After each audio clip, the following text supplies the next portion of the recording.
ಕಾಪುದ ಅಪ್ಪೆ ಯಾಪಲ ಬುಡೆಯೋಳು ಕಾಪುದ ಅಪ್ಪೆಡ ಪೋದು ಬೇಡೊಂಡ ಕಾಪುದ ಅಪ್ಪೆ ಯಾಪಲ ಬುರ್ತುಜೇರು ಕಾಪಾಡದೇರು ಅಂಚನೆ ಇಂಚಿನ ಬೋಡು ಕೇಂದಿನಾಗ ಇಜ್ಜಿ ಪಂತುಜೇರು ಹೇಳುವಂಥದ್ದು ಪ್ರತಿ.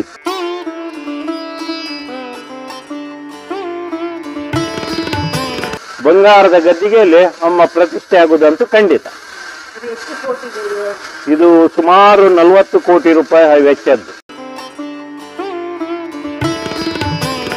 Hi friends, welcome to Kundapura ಹೆಣ್ಮಕ್ಳ ಲೈಫ್ ಸ್ಟೈಲ್. ಪುರಾಣ ಕಾಲದಿಂದಲೂ ಬಹಳ ಖ್ಯಾತಿಯನ್ನು ಪಡೆದಿರುವ ಕಾಪು ಸಾವಿರ ಸೀಮೆಯ ಒಡತಿ. ಗದ್ದುಗೆಯನ್ನೇರಿ ಶರಣು ಬಂದ ಭಕ್ತರನ್ನು ತಥಾಸ್ತು ಎಂದು ಸದಾ ಹರಸುತ್ತಿರುವ ಶ್ರೀ ಹೊಸ ಮಾರಿಯಮ್ಮ ದೇವಿ.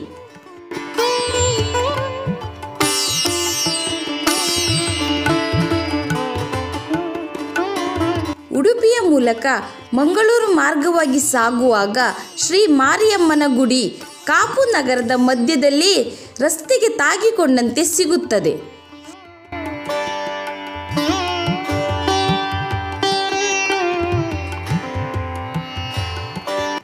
ಕಾಪು ರಾಜ ಮಹಾರಾಜರುಗಳು ಆಳಿದ ಪ್ರದೇಶ. ಇಲ್ಲಿನ ಗದ್ದುಗೆಯಲ್ಲಿ ವಿರಾಜಮಾನಳಾಗಿ ಭಕ್ತಾದಿಗಳ ಇಷ್ಟಾರ್ಥವನ್ನು ಪೂರೈಸುವ ದಂಡಿನ ಮಾರಿಯಾಗಿ ಕಾಪುವಿನಲ್ಲಿ ನೆಲೆ ನಿಂತವಳು ಎನ್ನುವುದು ಪುರಾಣ ಪ್ರಸಿದ್ಧ ಐತಿಹ್ಯ. ಯುದ್ಧಕ್ಕಾಗಿ ಹೊರಡುವವರು ಮಾರಿಯಮ್ಮಳು ತನ್ನ ದೂತೆ ಉಚ್ಚಂಗಿಯ ಮೂಲಕ ವಿಜಯವನ್ನು ದೊರಕಿಸಿಕೊಡುತ್ತಾಳೆ ಎನ್ನುವ ನಂಬಿಕೆಯಿಂದ ಕಾಪುದಪ್ಪೆಯನ್ನು ಸ್ಮರಿಸುತ್ತಾರೆ.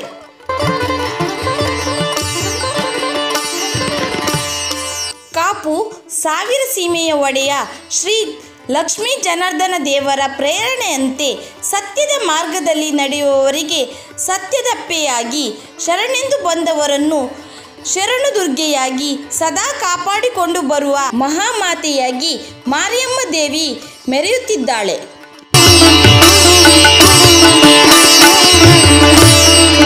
ಮಾರಿಯಮ್ಮನಿಗೆ ಮಂಗಳವಾರ ಅತ್ಯಂತ ಪ್ರಿಯವಾದ ದಿನ. ಇದಕ್ಕೆ ಪ್ರತಿ ಮಂಗಳವಾರ ಶ್ರೀದೇವಿಯ ದರ್ಶನಕ್ಕೆ ಬರುವ ಭಕ್ತರ ಮಹಾಸಮೂಹವೇ ಸಾಕ್ಷಿ. ಮಂಗಳವಾರ ನಡೆಯುವ ಗದ್ದುಗೆ ಪೂಜೆ, ತುಲಾಭಾರ ಸೇವೆಗಳು ಅತ್ಯಂತ ಮಹತ್ವವನ್ನು ಪಡೆದಿವೆ.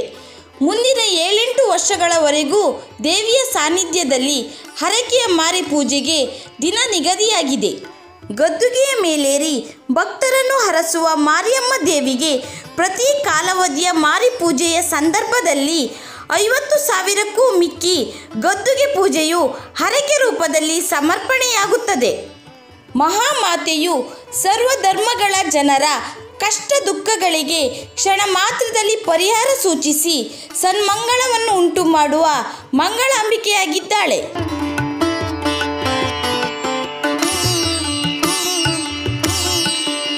ಗದ್ದುಗೆ ಪೂಜೆ ಪ್ರಧಾನವಾಗಿರುವ ಮಾರಿಯಮ್ಮಳ ಸನ್ನಿಧಾನದಲ್ಲಿ ಕುಂಕುಮಾರ್ಚನೆ, ಹೂವಿನ ಪೂಜೆ ಮುಂತಾದ ಸೇವೆಗಳು ಅಪಾರ ಸಂಖ್ಯೆಯಲ್ಲಿ ನಡೆಯುತ್ತದೆ. ಸಮಾಜದ ಎಲ್ಲ ವರ್ಗದ ಜನರು ಮಾರಿಕಾಂಬೆಯ ಸನ್ನಿಧಿಯಲ್ಲಿ ಪ್ರತಿ ಮಂಗಳವಾರ ನಡೆಯುವ ಅನ್ನ ಸಂತರ್ಪಣೆಯಲ್ಲಿ ಸಹಸ್ರ ಸಂಖ್ಯೆಯಲ್ಲಿ ಭಾವುಕರಾಗಿ ಪಾಲ್ಗೊಳ್ಳುತ್ತಾರೆ. ಮಾರಿಯಮ್ಮನ ಸನ್ನಿಧಾನದಲ್ಲಿ ವರ್ಷಕ್ಕೆ 3 ಬಾರಿ ನಡೆಯುವ ಕಾಲಾವಧಿ ಮಾರಿ ಪೂಜೆಯು ತುಳುನಾಡಿನ 7 ಪ್ರಸಿದ್ಧ ಜಾತ್ರೆಗಳಲ್ಲಿ ಒಂದು ಎಂಬ ಖ್ಯಾತಿಯನ್ನು ಪಡೆದಿದೆ. ಸುಗ್ಗಿ, ಆಟಿ, ಜಾರ್ದೆ ಹೀಗೆ 3 ಬಾರಿ ನಡೆಯುವ ಕಾಲಾವಧಿ ಮಾರಿ ಪೂಜೆಯಲ್ಲಿ ದಕ್ಷಿಣ ಕನ್ನಡ, ಉಡುಪಿ, ಕಾಸರಗೋಡು ಮತ್ತು ಮಲೆನಾಡು ಜಿಲ್ಲೆಗಳು ಮಾತ್ರವಲ್ಲದೆ ದೂರದ ಮುಂಬಯಿಯಿಂದಲೂ ಜನಸಾಗರವೇ ಹರಿದು ಬರುತ್ತದೆ. ವರ್ಷಂಪ್ರತಿ ಜರುಗುವ ಶರನ್ನವರಾತ್ರಿ ಮಹೋತ್ಸವದ ಪ್ರಯುಕ್ತ 9 ದಿನಗಳು ಆಕರ್ಷಕವಾಗಿರಬೇಕೆಂಬ ಅಭಿಲಾಷೆಯೊಂದಿಗೆ ಪ್ರತಿನಿತ್ಯವೂ ನಾನಾ ಧಾರ್ಮಿಕ ಮತ್ತು ಸಾಂಸ್ಕೃತಿಕ ಕಾರ್ಯಕ್ರಮಗಳನ್ನು ಶ್ರೀಮಾತೆಯ ಸನ್ನಿಧಾನದಲ್ಲಿ ಆಯೋಜಿಸಿಕೊಂಡು ಬರಲಾಗುತ್ತಿದೆ. ಇಲ್ಲಿ ಜರುಗುವ ಚಂಡಿಕಾ ಯಾಗ, ಸಾಮೂಹಿಕ ಅನ್ನ ಸಂತರ್ಪಣೆ ಮತ್ತು ಮಧ್ಯಾಹ್ನದ ಬಳಿಕ ನಡೆಯುವ ಶ್ರೀದೇವಿಯ ದರ್ಶನ ಸೇವೆಯು ಕಾಪುದಪ್ಪೆ ಮಾರಿಯಮ್ಮನ ಕ್ಷೇತ್ರದ ಮಹಿಮೆಯನ್ನು ಎಲ್ಲೆಡೆಗೂ ಪಸರಿಸುವಂತೆ ಮಾಡಿದೆ. ಶ್ರೀ ಮಾರಿಯಮ್ಮ ದೇವಿಯನ್ನು ಶರನ್ನವರಾತ್ರಿಯ ಸಂದರ್ಭದಲ್ಲಿ ಶ್ರೀ ದುರ್ಗಾದೇವಿ, ಶ್ರೀ ಆರ್ಯಾದೇವಿ, ಶ್ರೀ ಭಗವತಿ ದೇವಿ, ಶ್ರೀ ಕುಮಾರಿ ದೇವಿ, ಶ್ರೀ ಅಂಬಿಕಾ ದೇವಿ, ಶ್ರೀ ಮಹಿಷಮರ್ದಿನಿ ದೇವಿ, ಶ್ರೀ ಚಂಡಿಕಾ ದೇವಿ, ಶ್ರೀ ಸರಸ್ವತಿ ದೇವಿ, ಶ್ರೀ ವಾಗೀಶ್ವರಿ ದೇವಿ ಮತ್ತು ಶ್ರೀ ಮೂಲಾದೇವಿಯನ್ನಾಗಿಯೂ ಪೂಜಿಸಲಾಗುತ್ತದೆ.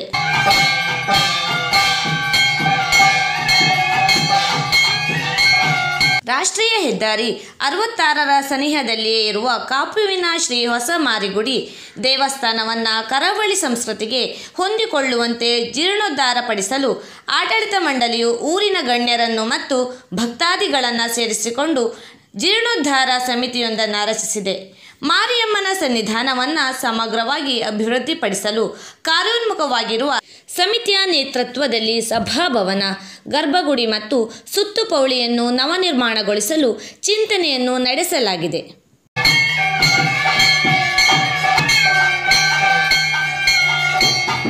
ಕಾಪು ಶ್ರೀ ಹೊಸ ಮಾರಿಗುಡಿ ದೇವಸ್ಥಾನವನ್ನು ಪ್ರಥಮ ಹಂತದಲ್ಲಿ ಸುಮಾರು 40 ಕೋಟಿ ರೂಪಾಯಿ ವೆಚ್ಚದಲ್ಲಿ ಇಳಕಲ್ ಕೆಂಪು ಶಿಲೆ ಬಳಸಿ ಜೀರ್ಣೋದ್ಧಾರಗೊಳಿಸಲು ಉದ್ದೇಶಿಸಿ ಅದಕ್ಕೆ ಭಕ್ತರಿಂದಲೇ ಸಂಪನ್ಮೂಲವನ್ನು ಕ್ರೋಢೀಕರಿಸಲು ಅಭಿವೃದ್ಧಿ ಸಮಿತಿ ಮುಂದಾಗಿದ್ದು, ಈ ನಿಟ್ಟಿನಲ್ಲಿ ಶಿಲಾ ಸೇವೆ ಎಂಬ ಯೋಜನೆಯನ್ನು ರೂಪಿಸಲಾಗಿದೆ. ಅಭಿವೃದ್ಧಿ ಕಾರ್ಯದಲ್ಲಿ ಕೈ ಜೋಡಿಸಲು ಉದ್ದೇಶಿಸುವ ಭಕ್ತರು ಶಿಲೆಯೊಂದಕ್ಕೆ 999 ರೂಪಾಯಿಯಂತೆ ಅವರವರ ಶಕ್ತ್ಯಾನುಸಾರ ಸೇವೆ ನೀಡಬಹುದಾಗಿದೆ. ಕನಿಷ್ಠ 9ಕ್ಕಿಂತ ಹೆಚ್ಚು ಶಿಲಾ ಸೇವೆ ನೀಡುವ ಭಕ್ತರನ್ನು ಕಾಪುವಿನ ಅಮ್ಮನ ಮಕ್ಕಳು ತಂಡಕ್ಕೆ ಸೇರ್ಪಡೆಗೊಳಿಸಲಾಗುತ್ತದೆ. ಶ್ರೀ ದೇವಳದ ಜೀರ್ಣೋದ್ಧಾರಕ್ಕೆ ಶಿಲಾಸೇವೆ ನೀಡುವವರು ದೇವಳಕ್ಕೆ ಬಂದೇ ಶಿಲಾಸೇವೆಯ ದೇಣಿಗೆಯನ್ನು ಪಾವತಿಸಿ ರಶೀದಿ ಮಾಡಿಸಿ ಪ್ರಸಾದ ಪಡೆದುಕೊಳ್ಳಬೇಕಾಗಿ ದೇವಳದ ಜೀರ್ಣೋದ್ಧಾರ ಸಮಿತಿಯವರು ವಿನಂತಿಸಿಕೊಂಡಿದ್ದಾರೆ. ಕಾಪುದಪ್ಪೆ ಮಾರಿಯಮ್ಮನ ಸನ್ನಿಧಾನದಿಂದ ಸಮಾಜದ ಅನೇಕ ಅಶಕ್ತರಿಗೆ ಆರ್ಥಿಕ ಸಹಾಯವನ್ನು ನೀಡಲಾಗುತ್ತಿದ್ದು, ಸಂಘ ಸಂಸ್ಥೆಗಳು ನಡೆಸುವ ಸಾಮಾಜಿಕ ಕಳಕಳಿಯ ಕಾರ್ಯಕ್ರಮಗಳಿಗೂ ಸಹಕಾರವನ್ನು ನೀಡಲಾಗುತ್ತಿದೆ.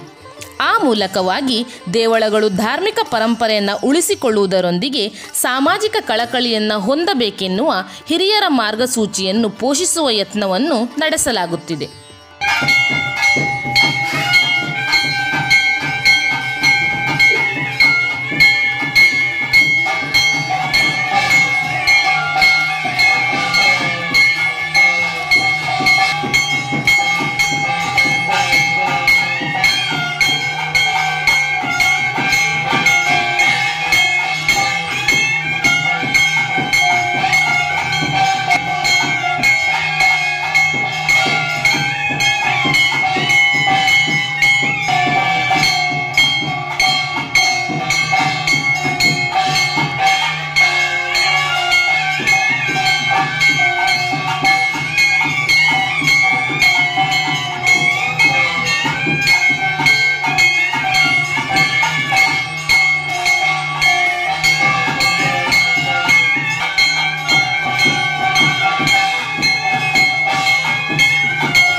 ಆಕ್ಚುಲಿ ಇದು ಮಾರಿ ಹೇಳಿ, ಇದು ಬಹಳ ಪುರಾತನದ್ದು. ಮಾರಿಯಮ್ಮ ಹೇಳಿ ನಮ್ಗೆ ಸೈನ್ಯದ ಇವರೊಟ್ಟಿಗೆ ಸೇನೆಯವರ ಒಟ್ಟಿಗೆ ಬಂದಂತಹದ್ದು. ಕೆಟ್ಟದ ಮೇಲೆಯದ್ದೇ ದೇವಿಯವರು ಇಲ್ಲಿ ಬಂದು ಬಹಳ ಇತಿಹಾಸ ಉಂಟು. ಬಹಳ ಹಳೆ ಇದರಲ್ಲಿ ರಾಜವಂಶದ ಟೈಮಲ್ಲಿ ಬಂದವರು ನಂತರ ಮಾರಿ ಪಡುಪು ಹೇಳಿ ಹಳೆ ಮಾರಿಯಮ್ಮದ ಹತ್ರ ಇತ್ತು. ಅಲ್ಲಿ ಏನಾಯ್ತು, ಅಲ್ಲಿಂದ 16 ಗುತ್ತು ಈ ಮಾಗಣೆಗೆ ಸಂಬಂಧಪಟ್ಟದ್ದು ಬಂಟ್ಸ ಸಮುದಾಯದ್ದು 16 ಮನೆತನ, ನಂತರ 2 ಬರ್ಪಾಣಿ ಬಿಲ್ಲವ ಸಮುದಾಯಕ್ಕೆ ಸಂಬಂಧಪಟ್ಟಂತೆ ಉಳಿದ ಜಾತಿ ವರ್ಗದವ್ರದ್ದು ಆಡಳಿತಾತ್ಮಕ ಅದು ನಡೀತಾ ಇತ್ತು. ಕೊನೆಗೆ ಏನೋ ಒಂದು ಇದ್ರಿಂದ ಅಲ್ಲಿಂದ ಕೆಲವು ಗುತ್ತುಗಳು ಇಲ್ಲಿಗೆ ಬಂದು ಇಲ್ಲಿ ಪ್ರತಿಷ್ಠಾಪನೆ ಮಾಡಿದ್ದು, ಮಾರಿಯನ್ನು ಇಲ್ಲಿ ಬೇರೆ ಪ್ರತಿಷ್ಠಾಪನೆ ಮಾಡಿದ್ದು. ಇಲ್ಲಿಂದ ಪುನಃ ಮತ್ತೊಂದು ವರ್ಗ ಕೆಲವು ಗುತ್ತುಗಳು ತಕೊಂಡು ಹೋಗಿ ಮತ್ತೊಂದು ಕಲ್ಯ ಹೇಳಿ ಅಲ್ಲಿ ಪ್ರತಿಷ್ಠಾಪನೆ ಮಾಡಿದ್ರು. ಈಗ ಅದು ಹಳೆ ಮಾರಿಯಮ್ಮ ಏನಿದೆ ಅದು ವೆಂಕಟರಮಣ ದೇವಸ್ಥಾನದ ಇದರಲ್ಲಿದೆ. ಇದು ಮಾರಿಯಮ್ಮ ಗುಡಿ, ಹೊಸ ಮಾರಿಗುಡಿ ಹೇಳಿ. ಇದು ಜೀರ್ಣೋದ್ಧಾರ ಸಮಿತಿ ಬೇರೆ ಇದೆ, ವ್ಯವಸ್ಥಾಪನಾ ಸಮಿತಿ. ಇದು ಧಾರ್ಮಿಕ ದತ್ತಿ ಇಲಾಖೆಗೆ ಸಂಬಂಧಪಟ್ಟದ್ದು, ಮುಜಿರಾಯಿ ಇಲಾಖೆಗೆ.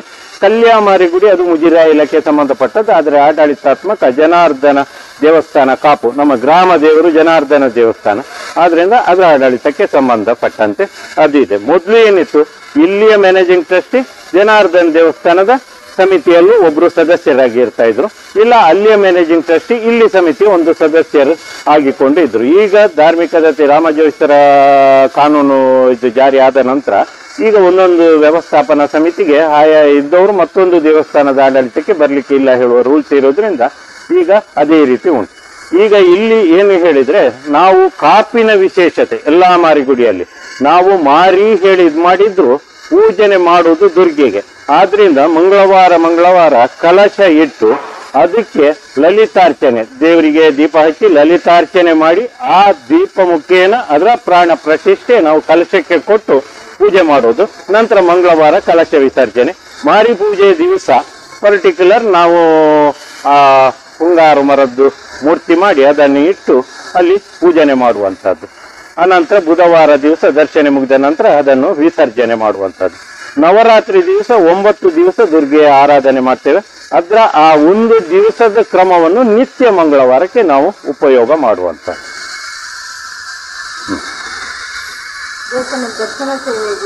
ದೇವಸ್ಥಾನದಲ್ಲಿ ಮಂಗಳವಾರ ದರ್ಶನ ಸೇವೆ ಇರ್ತದೆ.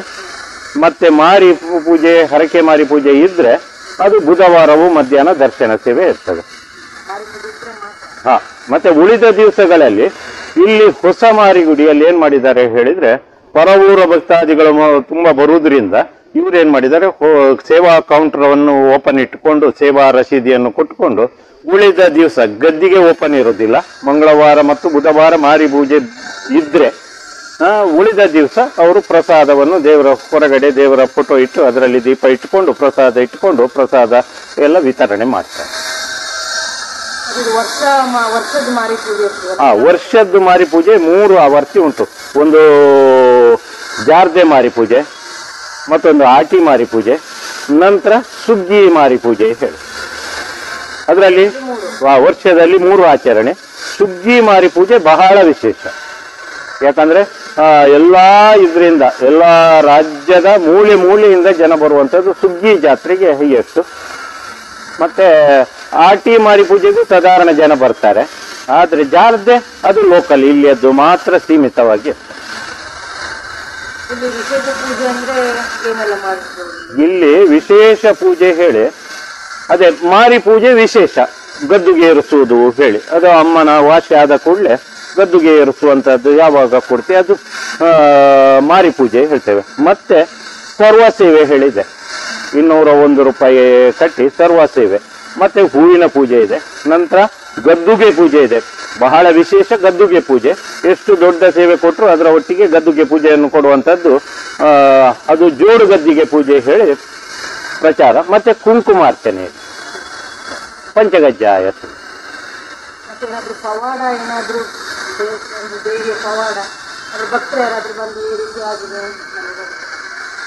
ಇಲ್ಲಿ ತುಳುವಲ್ಲಿ ಪ್ರತೀತಿ, ಕಾಪುದ ಅಪ್ಪೆ ಯಾಪಲ ಬುಡೆಯೋಲು, ಕಾಪುದ ಅಪ್ಪೆಡ ಪೋದು ಬೇಡೊಂಡ, ಕಾಪುದ ಅಪ್ಪೆ ಯಾಪಲ ಬುರ್ತಿಜೇರು ಕಾಪಾಡದೇರು ಅಂಚನೆ ಎಂಚಿನ ಬೋಡು ಕೇಂದಿನಾಗ ಇಜ್ಜಿ ಪಂತುಜೇರು ಹೇಳುವಂಥದ್ದು ಪ್ರತೀತಿ, ವಾಡಿಕೆ. ಇವತ್ತು ಏನುಂಟು, ಯಾವ ಸಮಸ್ಯೆ ಉಂಟು, ಅವರು ವೈಯಕ್ತಿಕವಾಗಿ ಬಂದುಕೊಂಡು ಸನ್ನಿಧಾನಕ್ಕೆ ಬಂದುಕೊಂಡು ಅವನ ಮನಸ್ಸಿನ ಸ್ವ ಇಚ್ಛೆಯಿಂದ ಅವನು ಬೇಡಿಕೊಂಡಲ್ಲಿ ಆಗದ್ದು ಯಾವುದೂ ಇಲ್ಲ. ಅದೇ ಪವಾಡ. ಅವರು ಮತ್ತೆ ಪುನರಪಿ ಬಂದು, ಕೆಲವೆಲ್ಲ 1 ವಾರದೊಳಗೆ ಇನ್ಸಿಡೆಂಟ್ ಆದದ್ದು ಉಂಟು. ಅವರಾಗಿ ಬಂದು ನಮ್ಮಲ್ಲಿ ಹೇಳಿದ್ದುಂಟು, ಯಾನು ಪೊಯ್ ವಾರ ಬತ್ತಿತ್ತ ಅಪ್ಪೆಡಕೇನೊಂಡೆ ಅಪ್ಪೆ ಅವೇನು ಮಲ್ತುಗೊರಿಗೇರು ಅಂಚಾದ ಅಪ್ಪೆಗೊಂಜಿ ಪೂತ ಸೇವೆ ಕೊರ್ದು ಅಥವಾ ಅಪ್ಪೆಗೊಂಜಿ ಪೀತಾಂಬರ ಕೊರ್ದು ಯಾನ ಪ್ರಸಾದ ಪಸಂಪೋರಿಗೆ ಬತ್ತೆ ಹೇಳುವಂಥದ್ದು ಅವ್ರದ್ದು. ಏನೋ ಹಿರಿಯರು ಇವತ್ತಿಗೂ ಬರ್ತಾರೆ. ಬರುವಾಗ ಆ ಜೀರ್ಣೋದ್ಧಾರಕ್ಕೆ ಶಿಲಾಸೇವೆ ನಾವು ಅವರಿಗೆ ಪರಿಚಯಿಸುವಾಗ, ಅವರ ಆ ಭಾವನಾತ್ಮಕ ಮಾತಾಡುವಾಗ ನಾವು ಇನ್ನು ಹಿರಿಯರು, ಆದರೆ ಅವರ ಭಾವನಾತ್ಮಕ್ಕೆ ದೇವರ ಶಕ್ತಿ ಎಷ್ಟಿದೆ ಹೇಳುವಂಥದ್ದು ನಮಗೆ ನಮ್ಮ ಚಿಂತನೆಗೆ ಬರ್ತಾ ಇದೆ. ಯಾಕಂದ್ರೆ ಪರವೂರಿನವರು ಎಷ್ಟೋ ಮಂದಿ ಬರ್ತಾ ಇದ್ದಾರೆ. ನಾವು ಇಲ್ಲಿಯೇ ದೇವರದ ಜೀರ್ಣೋದ್ಧಾರದ ಕಾಮಗಾರಿಯ ಉಸ್ತುವಾರಿ ನೋಡ್ಕೊಳ್ತಾ ಇದ್ದೇನೆ. ಇಲ್ಲಿ ಪ್ರಸಾದ ಕೊಡ್ಲಿಕ್ಕೆ ಬರುವಾಗ, ಪರವೂರಿನವರು ಬರುವಾಗ, ವಿಷಯವನ್ನು ಅವರಿಗೆ ತಿಳಿಸುವಾಗ, ಅವರಾಗಿ ನಮ್ಮಲ್ಲಿ ಭಾವನಾತ್ಮಕವಾಗಿ ಆ ದೇವರ ಶಕ್ತಿ ಬಗ್ಗೆ ಮಾತಾಡುವಾಗ ನಮಗೆ ಅದು ಬಹಳ ಬಹಳ ಖುಷಿ ಆಗ್ತದೆ. ಯಾಕೆ ಹೇಳಿದ್ರೆ ನಾವು ಅದನ್ನು ನಮ್ಮ ಜನ್ಮದಲ್ಲಿ ಅದನ್ನು ನೋಡ್ತಾ ಇದ್ದೇವೆ, ಕೇಳ್ತಾ ಇದ್ದೇವೆ ಹೇಳುವಂಥದ್ದು. ಖಂಡಿತ. ದೇವಸ್ಥಾನ ಹೊಸ್ತು ತುರಾತುರಿಯಲ್ಲಿ ಆಗ್ಬೇಕು ಹೇಳುವ ಚಿಂತನೆ ಜೀರ್ಣೋದ್ಧಾರ ಸಮಿತಿಯದ್ದು. ಆದ್ರೆ ಅದಕ್ಕೆ ಇದು ಮಾಡ್ತಾ ಇದ್ದೇವೆ, ಇನ್ನೂ ನಾವು ನಿಗದಿ ಮಾಡಲಿಲ್ಲ.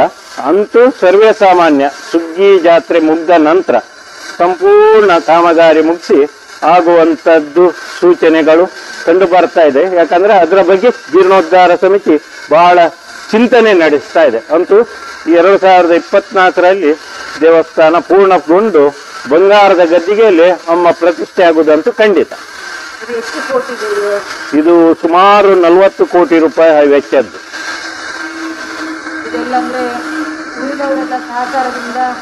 ಎಲ್ಲ ಇಲ್ಲಿ ವಿಶೇಷತೆ ಏನು ಹೇಳಿದ್ರೆ, ಜೀರ್ಣೋದ್ಧಾರ ಸಮಿತಿಯವರು ನೀಲಿನ ಕಾಶೆ ಮಾಡಿಕೊಂಡು ಅದಕ್ಕೆ ಪೂರಕವಾದ ಇದನ್ನು ಕ್ರೋಢೀಕರಣಕ್ಕೆಲ್ಲ ಹೊರಡುವಾಗ ಅಮ್ಮನಲ್ಲಿ ನಾವು ಮನುಷ್ಯ ಜನ್ಮ ಚಿಂತನೆ ಸ್ವಾಭಾವಿಕ. ಅಮ್ಮನಲ್ಲಿ ತಿಳಿಸಿದಾಗ ಅಮ್ಮಂದು ವಾಕ್ಯ ಆದದ್ದು. ಭಯ ಪಡುವ ಅಗತ್ಯ ಇಲ್ಲ. ವಿಶ್ವವ್ಯಾಪ್ತಿ ನನ್ನ ಭಕ್ತರಿದ್ದಾರೆ. ನೀವು ಜೀರ್ಣೋದ್ಧಾರ ಸಮಿತಿದವರು ಏನು ಸಂಕಲ್ಪ ಮಾಡಿಕೊಂಡಿದ್ದೀರಿ, ಅಮ್ಮನಿಗೆ ಒಂದು ಹೊಸ ಗರ್ಭಗುಡಿ ಕಟ್ಟಿ ಬಂಗಾರ ಗದ್ದಿಗೆಯಲ್ಲಿ ಅಮ್ಮನನ್ನು ಪ್ರತಿಷ್ಠೆ ಮಾಡುವುದು ಹೇಳಿ ನೀವು ಸಂಕಲ್ಪ ಮಾಡಿಕೊಂಡದ್ದು. ಆ ಕ್ರೋಢೀಕರಣಕ್ಕೆ ನೀವು ಶಿಲಾ ಸೇವೆ ಹೇಳುವಂಥದ್ದು ಸೇವೆ ನಿಗದಿ ಮಾಡಿದ್ದೀರಿ. ಅದನ್ನು ಪ್ರಚುರ ಮಾಡುವ ಮಾತ್ರ ಕೆಲಸ ಮಾಡಿ ನಾನೇ ಭಕ್ತರಿಗೆ ಪ್ರೇರಣೆ ಕೊಟ್ಟು ಅವರನ್ನು ಸನ್ನಿಧಾನಕ್ಕೆ ಕರೆಸಿಕೊಂಡು ಅವರ ಕೈಯಾರೆ ಶಿಲಾ ಸೇವೆಯನ್ನು ಪಡ್ಕೊಳ್ಳುವ ಭಾಗ್ಯ ಅವರಿಗೆ ಕೊಡ್ತೇನೆ ಹೇಳಿ ಅಮ್ಮನ ವಾಕ್ಯ. ಅದರಂತೆ ಅಮ್ಮ ಮತ್ತೊಂದು ವಾಕ್ಯವನ್ನು ಕೊಟ್ಟಿದ್ದಾರೆ. ಯಾರು ಶಿಲಾ ಸೇವೆ ನನಗೆ ಕೊಡ್ತಾರೆ ಭಕ್ತರು, ಅವರ ಜೀವನ ಪರ್ಯಂತ ಅವರ ಕುಟುಂಬವನ್ನು ಕಾಪಾಡುವುದು, ಅದೇ ರೀತಿ ಅವರ ಏನುಂಟು ಅಭಿಷ್ಟಗಳನ್ನು ಸದಾಕಾಲ ನಾನು ನೆರವೇರಿಸ್ತೇನೆ. ಆದ್ದರಿಂದ ನನ್ನ ಶಿಲಾ ಸೇವೆ ಕೊಡುವಂತಹ ಭಕ್ತರಿಗೆ ನನ್ನ ಗ್ರಂಥ ಪ್ರಸಾದದೊಟ್ಟಿಗೆ ನನ್ನ ಪ್ರತೀಕ ಹೇಳಿ 1 ರೂಪಾಯಿ ನಾಣ್ಯವನ್ನು ನೀಡಬೇಕು ಅಮ್ಮನ ವಾಕ್ಯ. ಅದರಂತೆ ಗಂಧದೊಟ್ಟಿಗೆ ಜೀರ್ಣೋದ್ಧಾರ ಸಮಿತಿಯವರು 1 ರೂಪಾಯಿ ನಾಣ್ಯವನ್ನು ಕೊಡ್ತಾ ಇದ್ದಾರೆ. ಅದು ಎಲ್ಲಿವರೆಗೆ ಹೇಳಿದ್ರೆ ವಾಕ್ಯ ಆಗಿದೆ. ಆ ನಾಣ್ಯ ಅವರ ಪ್ರತೀಕ ಹೇಳಿ, ಅವ್ರದೇ ರೂಪ, ಲಕ್ಷ್ಮೀ ರೂಪ ಹೇಳಿ. ಆದ್ರಿಂದ ನಾವು ಅದನ್ನ ಏನ್ ಮಾಡ್ತಾ ಇದ್ದೇವೆ ಹೇಳಿದ್ರೆ, ಗಂಧವನ್ನು ತೆಗೆದು ಹಣೆಗೆ ಹಚ್ಚಿಕೊಳ್ಳಿಕ್ಕೆ ಒಂದು ಕರಡಿಗೆಯಲ್ಲಿ ಹಾಕಿ ಈ ನಾಣ್ಯವನ್ನು ದೇವರ ಪ್ರತೀಕ ಹೇಳಿ ನಿಮ್ಮ ದೇವರ ಪೀಠದಲ್ಲಿ ಇಟ್ಟು ನಿತ್ಯ ಅದನ್ನು ಸ್ಮರಣೆ ಮಾಡ್ಕೊಳ್ಳಿ ಅಮ್ಮನನ್ನು ಹೇಳಿ ಹೇಳ್ತಾ ಇದ್ದೇವೆ. ಜನಗಳು ಇಷ್ಟು ಭಾವುಕರಾಗಿ ಅದರ ಬಗ್ಗೆ ಚಿಂತನೆ ನಡೆಸ್ಕೊಂಡು ಎಲ್ಲರೂ ಶಿಲಾ ಸೇವೆ ಕೊಟ್ಟು ಅಮ್ಮನ ಪ್ರತೀಕ ಪ್ರಸಾದ ತಕೊಂಡು ಹೋಗ್ಲಿಕ್ಕೆ ತಯಾರಿದ್ದಾರೆ. ಆ ರೀತಿ ಭಾವನಾತ್ಮಕ ನಂಟು ಬೆಳ್ಕೊಂಡು ಬಂದಿದೆ. ಹೊರ ಊರಿನವರು ಬರ್ತಾ ಇರ್ತಾರೆ, ಹೊಸಬ್ರು ಬರ್ತಾ ಇದ್ದಾರೆ ಭಕ್ತಾದಿಗಳು. ಆ ಕಾಮಗಾರಿ ಕಂಡು ಆ ಇಲ್ಲಿಯ ಸ್ಥಳ ಸಾನ್ನಿಧ್ಯ ಕಂಡು ಅವರಾಗಿ ತಾವು ಶಿಲಾ ಸೇವೆಯನ್ನು ಕೊಟ್ಟು ಪ್ರಸಾದವನ್ನು ತಕೊಂಡು ಹೋಗ್ತಾ ಇದ್ದಾರೆ. ಶಿಲಾ ಸೇವೆ ಬಗ್ಗೆ ಸ್ವಲ್ಪ ನಮ್ಮ ವೀಕ್ಷಕರಿಗೂ ಹೇಳ್ಬೋದು. ನಮ್ಮಲ್ಲಿ ಅವರವರ ಶಕ್ತಿಗೆ ಅನುಸಾರ ಅಂದ್ರೆ 999 ಒಂದು ಶಿಲೆಗೆ ಹೇಳಿ ನಿಗದಿ ಮಾಡಿದ್ದೇವೆ. ಅದರಲ್ಲಿ ನಾವೇನ್ ಮಾಡಿದ್ದೇವೆ ಹೇಳಿದ್ರೆ, ಅದರಲ್ಲಿ 9 ಶಿಲೆಗೆ ಅಂದ್ರೆ ಅಮ್ಮನ ಅವತಾರ 9 ಇರೋದ್ರಿಂದ ನಮ್ಮ ಜೀರ್ಣೋದ್ಧಾರ ಸಮಿತಿಯ ಅಧ್ಯಕ್ಷರು ಅದನ್ನು 9ರ ಸಂಖ್ಯೆಯಲ್ಲೇ ಅದನ್ನು ಪೂಣಿಸಿಕೊಂಡು ಬಂದಿದ್ದಾರೆ. ಆ 9 ಶಿಲೆ ಕೊಟ್ಟವರಂತದ್ದು ಏನುಂಟು, ಫೋಟೋ, ಅಡ್ರೆಸ್ ಮತ್ತು ಅವರ ವಾಟ್ಸಪ್ ನಂಬರ್ ನಮ್ಮ ದೇವಸ್ಥಾನದ ರೆಕಾರ್ಡ್ ಅಲ್ಲಿ ಇರ್ತದೆ. ಅವರಿಗೆ ಏನಾದ್ರೂ ಇದ್ರೆ, ಅವರಿಗೆ ದೇವಸ್ಥಾನದ ಧಾರ್ಮಿಕ ಸಮಾರಂಭಗಳು ಏನಾಗಿದ್ದಿದ್ರೆ ಇನ್ವಿಟೇಷನ್ ಹೋಗ್ತಾ ಇರ್ತದೆ. ಧಾರ್ಮಿಕ ಸಮಾರಂಭಗಳ ಏನುಂಟು ಆ ರೆಕಾರ್ಡ್ ಅದು ಅವರ ವಾಟ್ಸಪ್ಪಿಗೆ ರವಾನೆ ಆಗ್ತಾ ಇರ್ತದೆ. ಅದು ಇನ್ನು ವರ್ಷ ಪರ್ಯಂತ ಇನ್ನು ಹೊಸಾದ ನಂತರವೂ ಅದು ಮುಂದುವರಿತಾ ಹೋಗ್ತದೆ. ಆದ್ರಿಂದ ಅವರ ಮುಂದಿನ ಪೀಳಿಗೆಗೆ ಈ ದೇವಸ್ಥಾನ ಇಂಥ ರೀತಿ ಇತ್ತು, ನನ್ನ ಹಿರಿಯರು ಪೂಜನೆ ಮಾಡಿದ್ದಂಥದ್ದು, ಅಂದ್ರೆ ನನ್ನ ಹಿರಿಯರು ಇಲ್ಲಿ ಅಮ್ಮನನ್ನು ಪ್ರಾರ್ಥಿಸಿಕೊಂಡು ಬರ್ತಾ ಇದ್ರು, ಅವರು ಶಿಲಾ ಸೇವೆ ಜೀರ್ಣೋದ್ಧಾರಕ್ಕೆ ಕೊಟ್ಟಿದ್ದಾರೆ ಹೇಳುವ ನೆನಪುಗಳು ಮೂಡ್ಲಿಕ್ಕೆ ಇಲ್ಲಿ ರೆಕಾರ್ಡ್ ಅಲ್ಲಿ ನಾವಿರೋದ್ರಿಂದ, ರೆಕಾರ್ಡ್ ಇಟ್ಟುಕೊಳ್ಳೋದ್ರಿಂದ ಅದನ್ನು ಆ ರೆಕಾರ್ಡ್ ಅನ್ನು ಮ್ಯೂಸಿಯಂ ಮಾಡಿ ಮ್ಯೂಸಿಯಂ ಅಲ್ಲಿ ಇಡ್ತೇವೆ. ಆದ್ರಿಂದ ಅದು ಮುಂದಿನ ಪೀಳಿಗೆಗೆ ಅದೊಂದು ದೇವಸ್ಥಾನದ ಇತಿಹಾಸಗಳು ಮರುಕಳಿಸಿಕೊಂಡು ಆ ಧಾರ್ಮಿಕ ಸಂಗನಾತ್ಮಕ ಭಾವಕತೆಯ ಆ ನಂಟು ಮುಂದಿನ ಪೀಳಿಗೆಯ ಮಕ್ಕಳಿಗೂ ಬೆಳ್ಕೊಂಡು ಹೋಗ್ಲಿಕ್ಕೆ ಸಹಕಾರಿ ಆಗ್ತದೆ ಹೇಳುವಂಥದ್ದು ನಮ್ಮ ಜೀರ್ಣೋದ್ಧಾರ ಸಮಿತಿಯ ಅಧ್ಯಕ್ಷರ ಮತ್ತು ವ್ಯವಸ್ಥಾಪನಾ ಸಮಿತಿಯ ಸದಸ್ಯರುಗಳ ಚಿಂತನೆ. ಈಗ ಒಂದು ಶಿಲಾಸೇವೆ 9 ಶಿಲಾಸೇವೆ ಮತ್ತೆ ಎಷ್ಟು ಬೇಕಿದ್ರು ಕೊಡ್ಬೋದು ಆ ರೀತಿ. 999.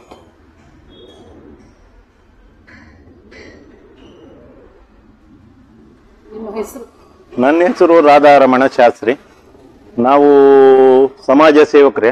ನಾವು ಇಲ್ಲದೆ ಜನಾರ್ದನ ದೇವಸ್ಥಾನ ಕಾಪು ಇದರಲ್ಲಿ ಮಾಜಿ ವ್ಯವಸ್ಥಾಪನಾ ಸಮಿತಿಯ ಸದಸ್ಯನಾಗಿ ಇದ್ದುಕೊಂಡಿದ್ದೆ ಮತ್ತು ಜೀರ್ಣೋದ್ಧಾರ ಸಮಿತಿ ಇಲ್ಲಿಯದ್ದು ಮತ್ತು ಅಲ್ಲಿಯದ್ದು ಎಲ್ಲ ಕಡೆ ನಾವು ಜೀರ್ಣೋದ್ಧಾರ ಸಮಿತಿಯ ಸದಸ್ಯರಾಗಿಕೊಂಡು ನಮ್ಮ ಹಿರಿಯರು ಜೀರ್ಣೋದ್ಧಾರ ಸಮಿತಿಯ ಹಿರಿಯರು ಅಣ್ಣಂದಿರೆಲ್ಲ ಯಾವ ಕೆಲಸವನ್ನು ಹೇಳ್ತಾರೆ ಅದಕ್ಕೆ ನಿಯೋಜನೆ ಮಾಡ್ತಾರೆ, ಅದನ್ನು ಸರಿಯಾದ ಸಮಯದಲ್ಲಿ ಅವರಿಂದ ಏನುಂಟು ಅನುಭವಗಳನ್ನು ಪಡ್ಕೊಂಡು ಕ್ಲಪ್ತ ಸಮಯದಲ್ಲಿ ಅದರ ಬಗ್ಗೆ ಚಿಂತನೆ ಮಾಡಿಕೊಂಡು ಅದನ್ನು ಕಾರ್ಯಗತ ಮಾಡುವಂತ ಕೆಲಸವನ್ನು ನಾವು ಮಾಡಿಕೊಂಡು ಬರ್ತಾ ಇದ್ದೇವೆ.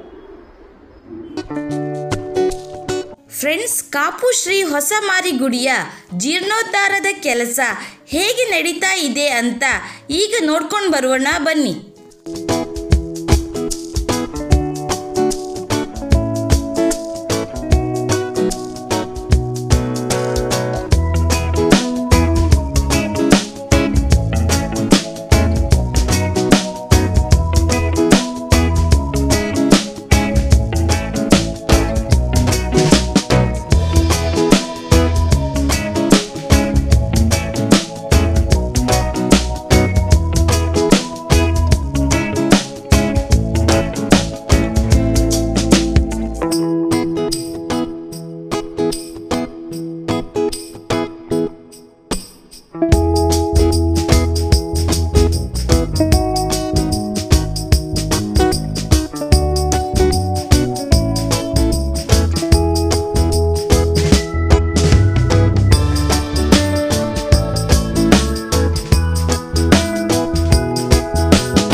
ಫ್ರೆಂಡ್ಸ್, ಈಗ ನೀವು ನೋಡ್ತಾ ಇರುವ ಕಂಬದಲ್ಲೊಂದು ವಿಶೇಷತೆ ಇದೆ. ಅದೇನೆಂದರೆ ಇದರಿಂದ ಸಪ್ತ ಸ್ವರಗಳು ಹೊರಹೊಮ್ಮುತ್ತದೆ. ಹಾಗೆ ಇಲ್ಲಿರುವ ಹೆಚ್ಚಿನ ಕಂಬಗಳನ್ನು ಭಕ್ತಾದಿಗಳು ಸೇವೆ ರೂಪದಲ್ಲಿ ನೀಡಿದ್ದಾರೆ.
ಇರ್ತಾರೆ ಎಲ್ಲ ಮತ್ತು ಬರ್ತದೆ ಅಂತ ಕೂಡ ಇದೆಲ್ಲ ಮಹಿಳೆಯರಿಗೆ ಕೊಡ್ಬೇಕಂತ ಸಮಿತಿ ನಿರ್ಧಾರ ಮಾಡಿದ್ರು. ಅದೆಲ್ಲ 9 ಕೊಟ್ಟು ಮಾಡಿದ್ದಾರೆ. ಒಂದೊಂದಕ್ಕೆ ಒಂದೊಂದು ಗುತ್ತಿಗೆಗೆ 10 ಲಕ್ಷ. ಹೌದು, ಅದರಲ್ಲಿ ಎಲ್ಲ ಈಗ ಚಿಲ್ಲಸೇವೆ ಕೊಟ್ಟರು ಅಥವಾ ಕಂಬದ್ದು ಕೊಟ್ಟರು ಏನ್ ಕೊಟ್ಟರು ಅವರಿಗೆ 1 ರೂಪಾಯಿ ಕಾಯಿನ್ ವಾಪಸ್ ಕೊಟ್ಟರು. ಅಮ್ಮನ ಪ್ರತೀಕ ಹೇಳಿ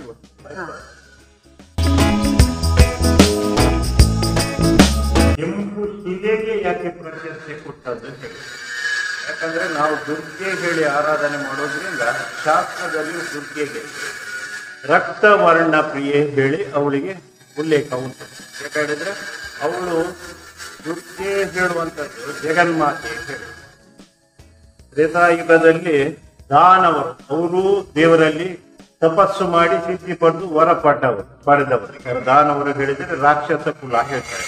ಅವರು ದೇವತಾ ಕುಲ ಮತ್ತು ಮಾನವ ಕುಲಕ್ಕೆ ಆ ವರ ಪಡೆದದನ್ನು ಉಪಯೋಗ ಮಾಡಿಕೊಳ್ಳದೆ ಉಪದ್ರ ಮಾಡಲಿಕ್ಕೆ ಶುರು ಮಾಡುವಾಗ ಆ ಉಪದ್ರ ತಡಿಲಿಕ್ಕೆ ತಾರದೆ ದೇವತೆಗಳು ಮತ್ತು ಮಾನವರು ಎಲ್ಲರೂ ಸೇರಿ ಜಗನ್ಮಾತೆ ಆ ಶ್ರೀ ಶಕ್ತಿಯನ್ನು ಗಂಬಾಲ ಬೀಳುವಾಗ ಶ್ರೀ ಶಕ್ತಿ 9 ಅವತಾರ ತಾಳಿ ಆ ದಾನವರನ್ನು ಸಂಹಾರ ಮಾಡಿ ಜಗನ್ಮಾತೆ ವಿಶ್ವಸ್ವರೂಪ ತೋರಿಸಿದ್ದು ಆ ರಕ್ತ ಸಿಕ್ತ ಮೈಯ. ಆದ್ರಿಂದ ಅವರಿಗೆ ರಕ್ತವರ್ಣ ಪ್ರಿಯೆ ಹೇಳಿ. ಆ ಕೆಂಪು ನೆತ್ತರು ಕಲರು ಅವಳಿಗೆ ಪ್ರಿಯವಾದ ಕಲರು ಹೇಳಿ. ಆದ್ರಿಂದ ಶಾಸ್ತ್ರದಲ್ಲಿ ಉಲ್ಲೇಖದಂತೆ ಅವಳಿಗೆ ಇವತ್ತು ಪೂಜನೆ ಮಾಡುವುದು ನಾವು ಕೆಂಪು ಬಣ್ಣದ ಹೂಗಳಿಂದಲೇ. ಅದೇ ರೀತಿ ಆ ಕೆಂಪು ಕಲರ್ ರಕ್ತವರ್ಣ ಪ್ರಿಯ ಆದ್ರಿಂದ ಆ ಕೆಂಪು ಕಲರ್ನ ಶಿಲೆಯಲ್ಲೇ ಅವಳ ಸಾನ್ನಿಧ್ಯವನ್ನು ಮಾಡಿದ್ರೆ ಬಹಳ ಪ್ರಧಾನತೆ ಹೇಳಿ ಶಾಸ್ತ್ರದಲ್ಲಿ ಉಲ್ಲೇಖ ಇರೋದ್ರಿಂದ ನಮ್ಮ ಜೀರ್ಣೋದ್ಧಾರ ಸಮಿತಿ ಅದಕ್ಕೆ ಚಿಂತನೆ ಮಾಡಿಕೊಂಡು ಆ ಕೆಂಪು ಶಿಲೆಯಲ್ಲೇ 2 ಗರ್ಭಗುಡಿಗಳನ್ನು ನಿರ್ಮಾಣ ಮಾಡಿ.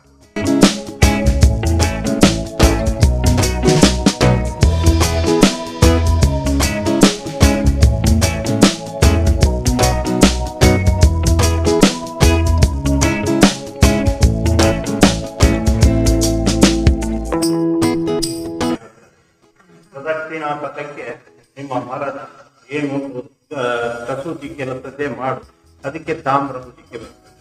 ಅದಕ್ಕಿಂತ ಹೊರಗಡೆ ಹೊರಾಂಗಣದಲ್ಲಿ ನಮ್ಮ ಆಯುರ್ವೇದಿಕ್ ಗಿಡಮೂಲಿಕೆಗಳು ಮತ್ತು ನಮ್ಮ ಪುಷ್ಯಗಳು ಇರುವಂತಹ ಗಿಡಗಳನ್ನು ನೆಡುವಂತಹ ಸುಂದರ ತೋಟದ ಹಾಗೆ ಬರ್ತದೆ. ಏನು ಉಂಟು ಅವರು ಯಾರು ಪ್ರಾರ್ಥನೆ ಮಾಡಿಕೊಂಡು ಬರುವಂತ ಅದೇ ರೀತಿ ಮಂದಿರದ ಎದುರು ಭಾಗವೂ ಅಷ್ಟೇ ಬೇಕಾದಷ್ಟು ಪ್ರಾಶಸ್ತ್ಯ ಸ್ಥಳ ಬಾವಿ ಬದಿಯಲ್ಲಿ ಎಲ್ಲ ಧ್ಯಾನಕ್ಕೆ ಕುತ್ಕೊಳ್ಳುವಂತಹ ವ್ಯವಸ್ಥೆಗೆ ಬೇಕಾದ ಪೂರಕ ಜಾಗ ಎಲ್ಲ ಎದುರು ಉಪಯೋಗಿಸಲು.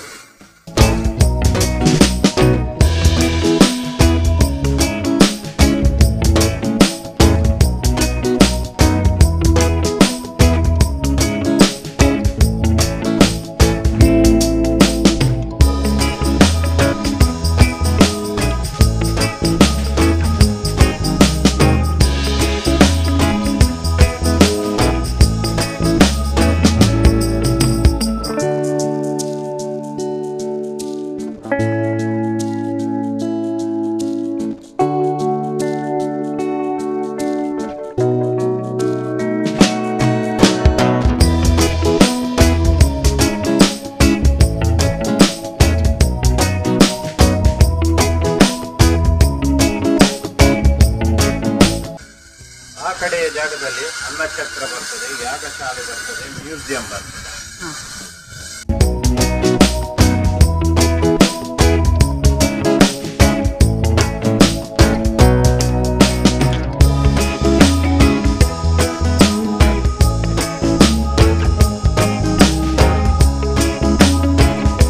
ಎಲ್ಲಾ ಕಡೆ ಹೋಗಿ ಕ್ರೋಢೀಕರಣ ಮಾಡಿಕೊಂಡು ಅದಕ್ಕೆ ಬೇಕಿದ್ದ ಸೂಕ್ತ ವ್ಯಕ್ತಿಗಳನ್ನು ಹಿಡ್ಕೊಂಡು ಮಾಡಿದವರು ನಮ್ಮ ಜೀರ್ಣೋದ್ಧಾರ ಸಮಿತಿಯ ವಾಸುದೇವ ದೊಡ್ಡ ಭಕ್ತ ಹೇಳಿದ್ರೆ ದೇವಿ ಹೆಸರಲ್ಲೇ ಅವ್ರದ್ದು ಏನು ಉಂಟು, ಅವರ ಕನ್ಸ್ಟ್ರಕ್ಷನ್ ಕಂಪನಿ ನಡೀತಾ ಇರೋದು ಅಮ್ಮನ ಹೆಸರಲ್ಲಿ.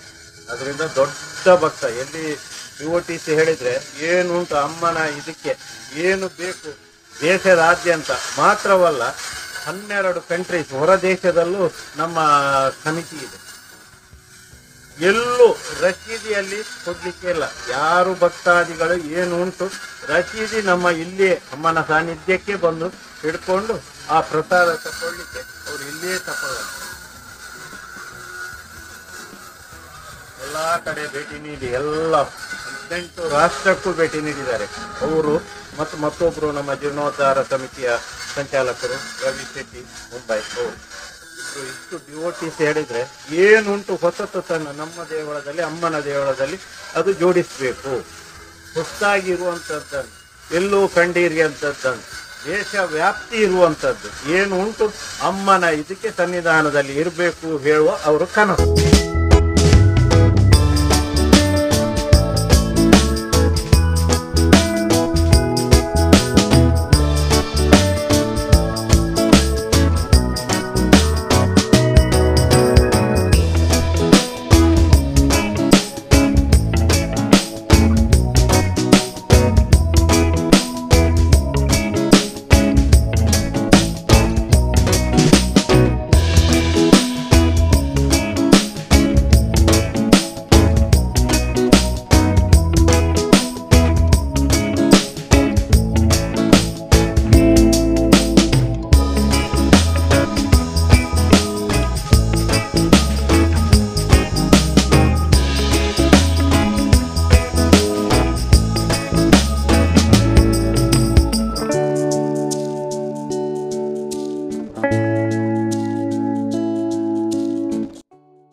ಇದು 3 ನೇರವಾಗಿ, ಮತ್ತೆ ಇತ್ಲಗೆ 3 ಚಪಾತಿ ಬರ್ತದೆ, ಮತ್ತೆ 9 ಅಮ್ಮನ ಅವತಾರಗಳು ಎದುರುಗಡೆ ಆ ಇದರಲ್ಲಿ.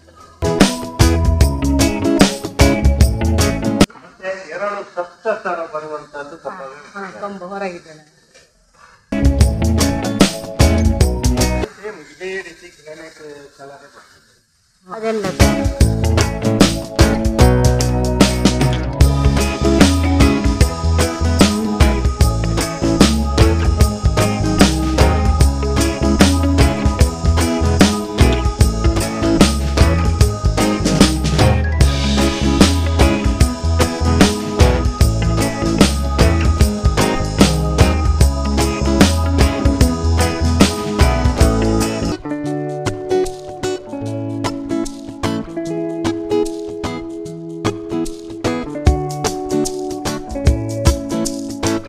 ಈಗ ನೀವು ನೋಡ್ತಾ ಇರುವುದು ಹೊಸ ದೇವಸ್ಥಾನದ ನೀಲಿ ನಕಾಶೆ.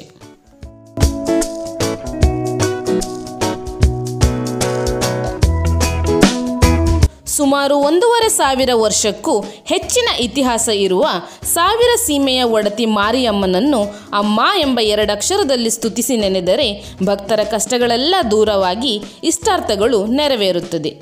ಇಂತಹ ತಾಯಿಯ ದೇಗುಲದ ಜೀರ್ಣೋದ್ಧಾರಕ್ಕೆ ಭಕ್ತಾಭಿಮಾನಿಗಳೆಲ್ಲರೂ ಶಿಲಾ ಸೇವೆ ಹಾಗೂ ತಮ್ಮ ಕೈಲಾದ ಸಹಾಯವನ್ನು ಮಾಡುವ ಮೂಲಕ ತಾಯಿಯ ಕೃಪೆಗೆ ಪಾತ್ರರಾಗಿ ಇಷ್ಟಾರ್ಥಗಳನ್ನು ಸಿದ್ಧಿಸಿಕೊಳ್ಳಿ ಎನ್ನುವುದು ನಮ್ಮ ಕಳಕಳಿಯ ವಿನಂತಿ. ನಮ್ಮ ಇವತ್ತಿನ ವಿಡಿಯೋ ನಿಮಗೆ ಇಷ್ಟ ಆದರೆ ಪ್ಲೀಸ್ ಲೈಕ್, ಕಮೆಂಟ್, ಶೇರ್ ಮಾಡಿ. ಹಾಗೆಯೇ ನಮ್ಮ ಚಾನಲನ್ನು ಸಬ್ಸ್ಕ್ರೈಬ್ ಮಾಡೋದನ್ನು ಮರೆಯಬೇಡಿ. Thank you friends.